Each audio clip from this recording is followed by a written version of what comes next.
Hi everyone. I'm actually making this video quick one.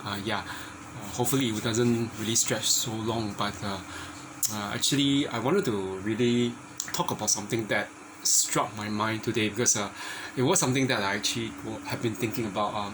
I believe that most of y'all know the situation that's going on right now around the world. That we have. Yes, my hair's pretty wet. But just talking about it. Well, I mean talking about the situation that's going around the world. The situation right now around the world has been plagued by news of war. Okay, you have the war in Ukraine. You also have the war that's going on. It's actually right in the area of Gaza between Israel, the Israeli Defense Forces, and the terrorist group Hamas. But even on top of that, we have other things like protests around the world. Sometimes the protests are actually extremely disgusting. The things like they're all anti-Semitic protests, and you also have people doing stuff like doing their so-called shahada, like groups praying right in the middle of streets to obstruct traffic, and some of the radical ones, which are actually not religiously affiliated, got into this case where they were chanting really disgusting immoral stuff, saying things like to gas that particular group, like the Jews. And okay, I'm not going to take any sides in this, but I'm not the reason why I'm talking about this is just kind of like an aside, is because it really made me start thinking of things that were going on. I can't realize these things that are going on in that realm of politics, everything.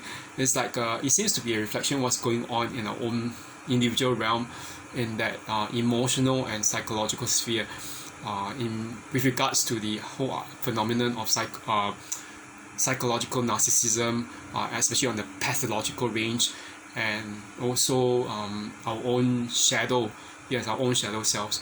Okay, I remember that one thing that I told one friend once when I was actually making a quick visit to Australia in 2018 while I still held at my permanent residency there. I asked him, I said, why is it that back then when I asked him about the toxic behavior of a lot of people in Singapore, why is it that a lot of Singaporeans are so toxic? They don't seem aware of that whole thing about their toxicity and in terms of behavior. And the worst thing is that some of them are actually really pathologically narcissistic. And one thing that my friend, he's not like a religious person, because he said that one thing he said that as a kind of like a he calls himself a happy pagan. He said when you do not acknowledge your wounds as a person, your so-called dark side, your shadow, that thing will fester inside, and as it continues festering, that's when it becomes certain things like toxic traits. Obviously in the worst case scenario, that's narcissism and psychopathy and sociopathy, which is antisocial personality disorder, all these different psychological disorders. So he made a lot of sense of this. So today I want to talk a little bit more about this thing called the death cult of the narcissist.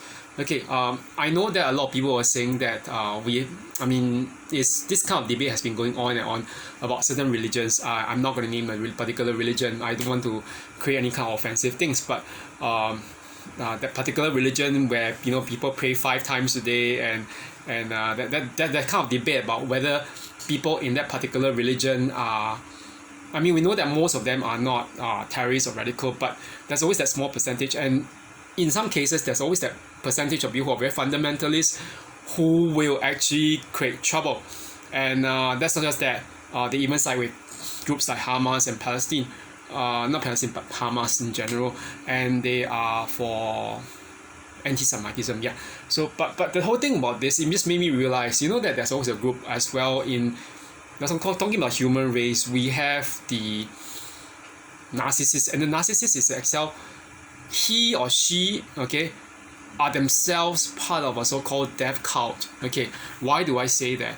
Okay, you all know that the thing about death cults, we have certain examples, not just even in the Arab or Muslim world, but even in the Western world. Death cults like, for example, Jim Jones, the People's Temple. That was David Koresh in Waco, Texas. All these death cults begin with one charismatic person, okay, the leader, the ringleader. And the ringleader will be so charismatic that he, not normally she, but he will normally get people to follow him, and normally in exchange for following him and forming that commune or the group together with the communal group, they will cut themselves off from society.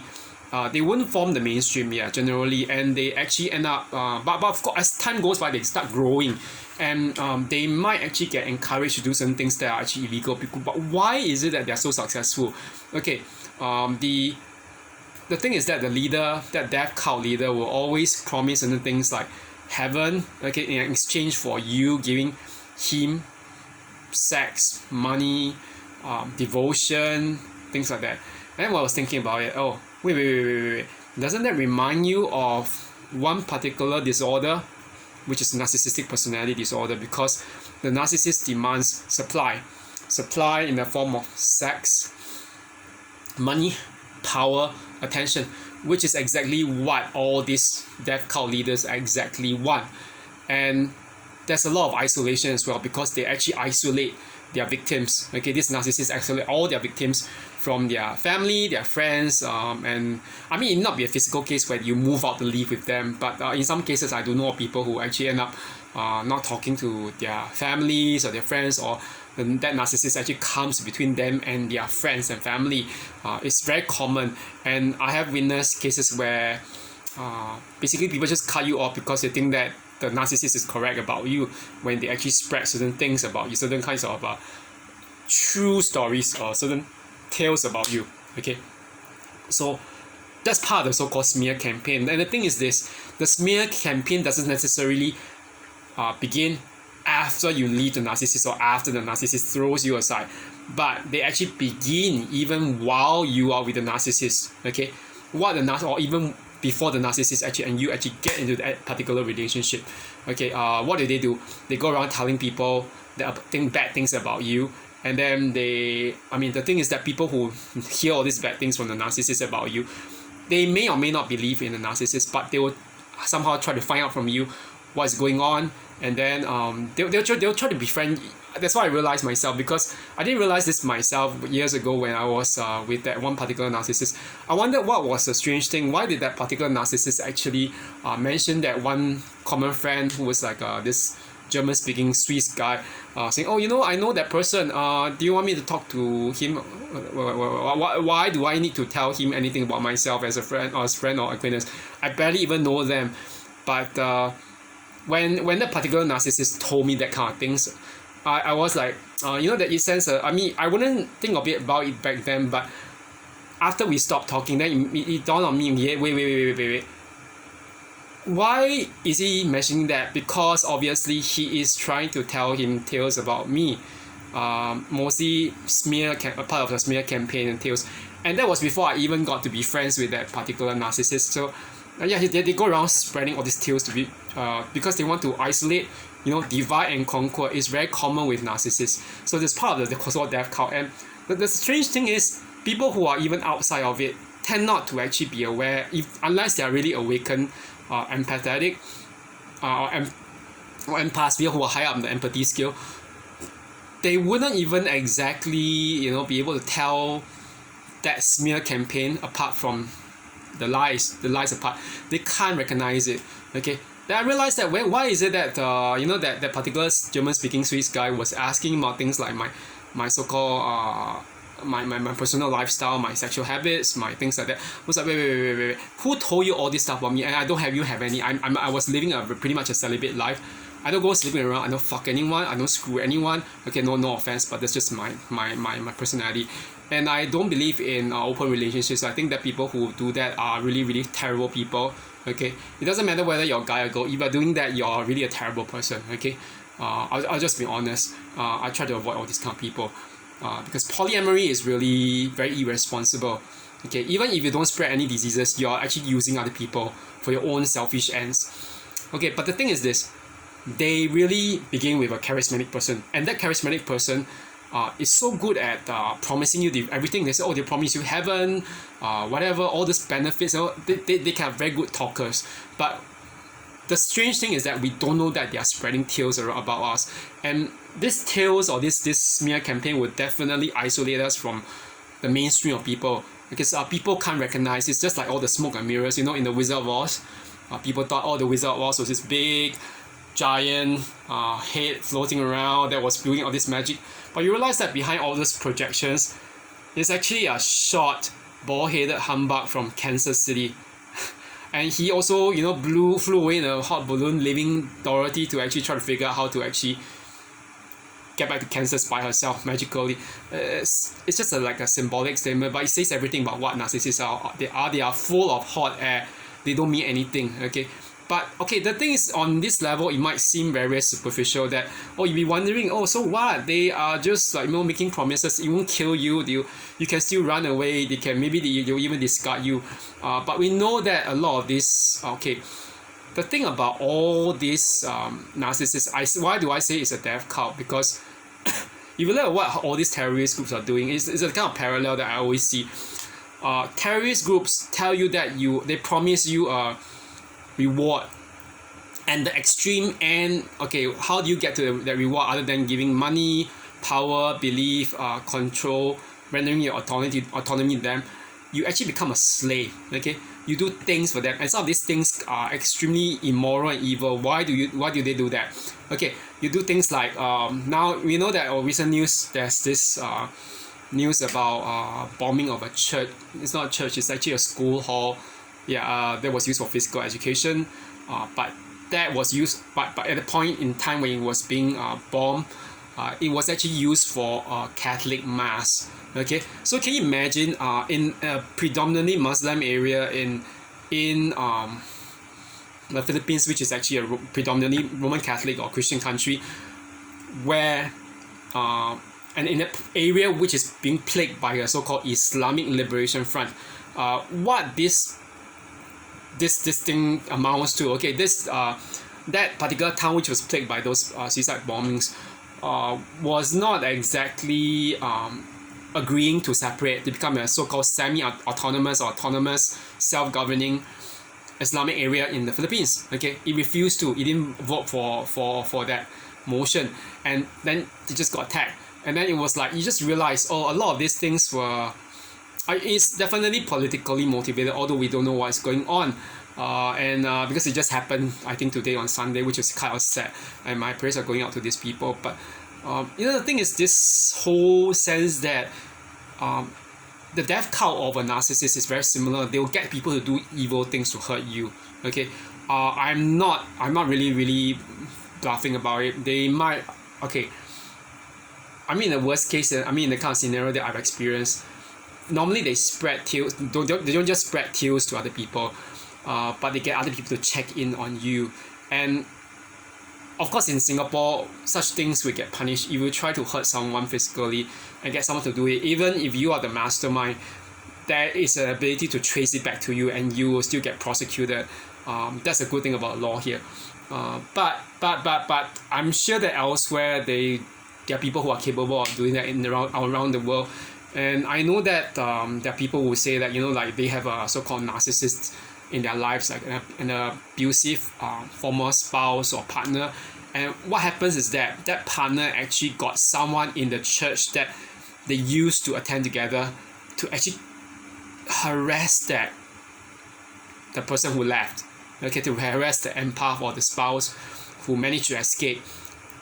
And the crazy thing is, those so-called flying monkeys, they don't just ask in. They actually really harass the person, saying verbally, emotionally attacking the person who escaped, saying making them out to be the evil person. And so the whole thing is the flipping of the script. Okay, is one thing. The smear campaign is one thing, but on top of that, this so-called flying monkeys become the accessory to the narcissist evil. They don't just bully the victim. Sometimes in some worst case scenario, they might really physically hurt the victim. And I don't really recommend getting into a situation where you share the same space with a narcissist. Let's say it can be a church, it can be the office, or it can be any particular public space where you end up meeting them, or where you might end up meeting their common associates. And you are actually definitely in a very, very vulnerable situation. So that's why I always like, it's not just divide and conquer, it's actually simply separation. Separation is the only way out, okay, for this kind of death cult. So I just really think that, one thing is this: the narcissist is only all about death. I hate to say it. People say, oh, no. I mean, there'll be people who will say, that the narcissist is not so bad as we make them out to be. They're humans, but they maybe have... There's this image that is going around even in among psychologists and psychiatrists, saying that because they have a very traumatized childhood, they choose to take it on other people. I'm not denying that, but, to take it on other people and then subsequently hurt them or get other people to hurt them, this is really, really evil. Okay, this is actually part of a so-called death cult, because that was what happened in a lot of this kind of cults. There was one case in the 1980s, and it was in Japan actually. There was this death cult. It was a strange thing because that particular death cult was it was a syncretist movement. So the cult leader actually amalgamated the teachings of Buddhism with and also native Shintoism with very messianic kind of Christianity, the idea that he was some kind of a savior character, and he did promise some kind of heaven or enlightenment, where, let's say, he instigated the followers to actually bomb the Tokyo subway stations with sarin gas, and to I remember that because I was helping a student to do a paper once in the area, and we're talking about that, and it was like, why is it that people actually, Japanese men and women, and some of them being salaried men, okay, and some of the others being like even university students with like a relatively high IQ, who are probably quite well read, okay, why do they actually just throw in their lot? That's because all these things, they even went as far as to bombing, like it's a suicide cult, where they actually bomb the Tokyo gas stations and with sarin gas, which is a very toxic gas when inhaled. And it doesn't just kill those people who inhale it, those civilians, but it also killed some of the the followers of that cult themselves. So I kind of realized this, for the person who is in the so-called death cult, your well-being is of no importance or of no significance to the leader.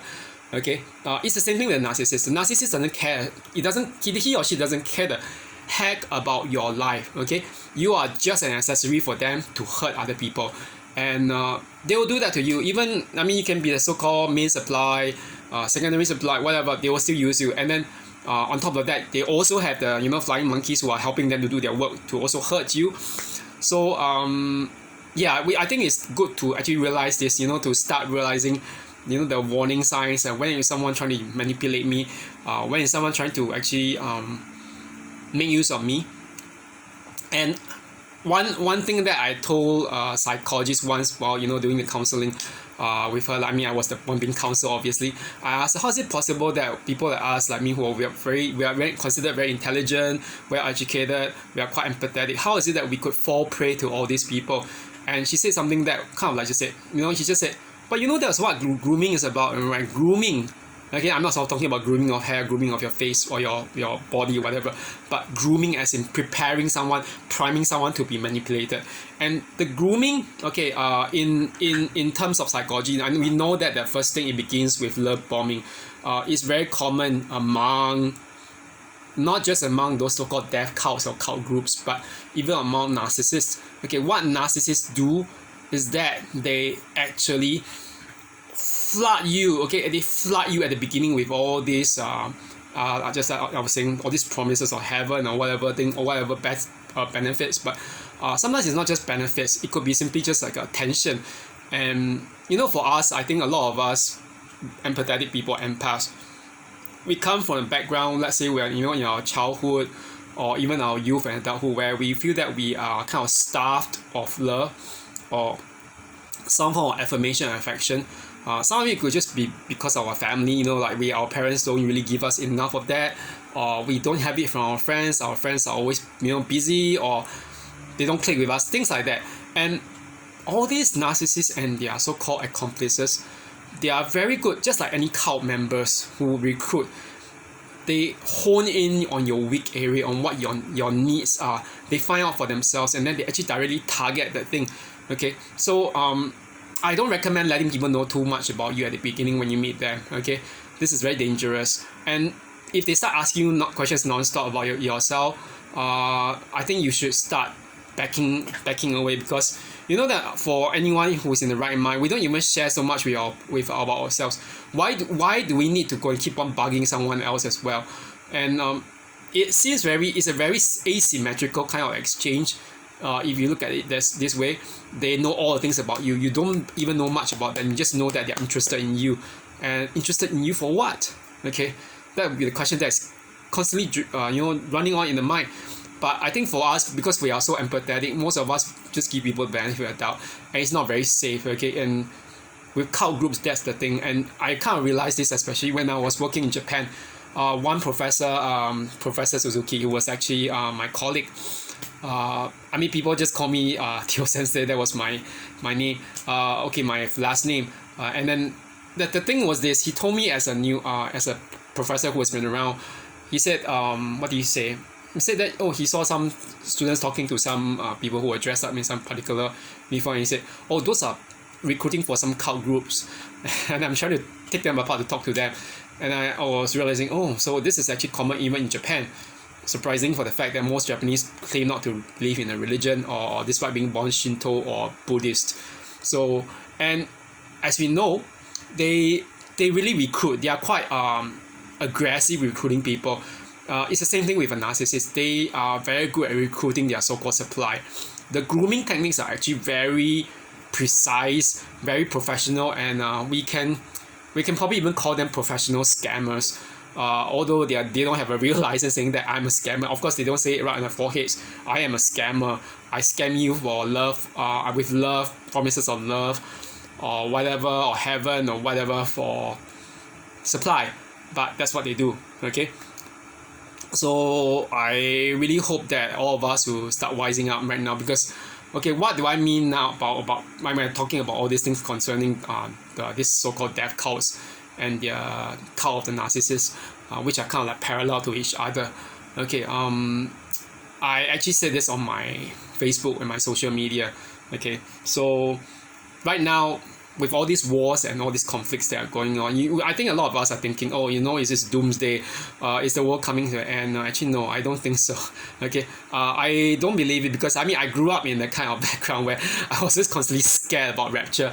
Oh God, are you coming soon? Jesus Christ, oh Lord, are you coming soon? And then I was so scared, and I couldn't live my life properly. And then there are people saying that if you don't believe in it, you're crazy. You're not crazy. You're just an unbelieving person. You are Catholic. You are Orthodox, you must therefore, or you're just heretical. If you don't believe in it, you'll be proven wrong. God will leave you around, and then you know the kind of fear mongering that was going on.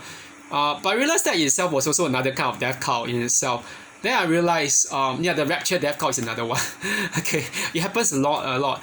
But all these things create fear in you. But what do all these things represent? Okay, the death cults, the rapture cults, the doomsday cults, the narcissist cult, okay, the family cult of system, like people like friends and family who actually worship them and bow their feet.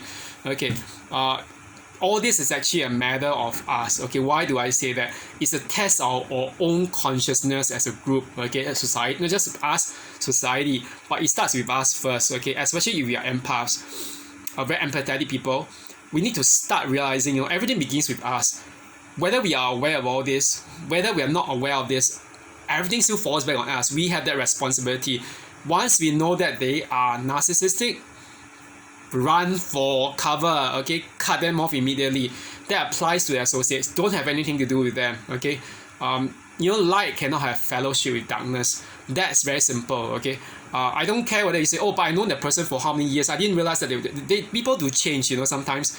I realized that with my so-called now former friend, back from Canada in Calgary, Jacob. It's like you know that people have been doing some things that you don't even want to admit. Things like cheating on their first wife, and then to be with a so-called narcissistic the person who became the second wife, and then giving birth to like 4 or 5 kids with her after the first daughter whom he lost the custody of, and then now he has also lost custody of the 4 the kids. So basically all the kids basically have gone over to the first and second wife. So I don't know what to say, but it's just a whole thing that you realize the onus falls back on us as a race. You know, either we can shift our consciousness upwards and upwards, be aware of all this and divorce ourselves from all these people who bring us down, or we can let them bring us down to their level. You know, we can keep on doing that and try to, you know, convince them and talk to them. We are not supposed to do that, okay? So I don't talk to Jacob or to any one of those people anymore. Jacob was my former best friend, but it was like just sending me all this bombarding of this mail saying that I was toxic, you know, like gaslighting me and everything. When I was saying that he was just gaslighting other people, okay, victims of abuse. I refuse to deal with them, okay? I hope all of y'all will do that too, okay? So we need to just, you know, stand up for what is right instead of just keeping quiet and trying to say things like, giving excuses for everyone. No, we don't need to give excuses for people who are obsessed with destruction, okay? They will pay that price one day. I mean, they will ultimately have to pay for that, but they'll be called to task. But we should not join them, okay? You don't return violence with violence or negativity with toxicity. It's not going to work out that way, and that was not what we're called to do as the so-called good people or the elect, okay? So that's it for now, okay? So I hope everyone has a good coming week ahead. So we are almost like very near to Christmas, about almost 3 weeks away, okay? So yeah, remember, it's either shifting our consciousness upwards or shifting it downwards, okay? So don't be like a pig to, you know, swim along in the mud with the narcissists on all these other people in their death cults, okay? So okay, that's it for now. Okay, I'll see you again. Bye bye.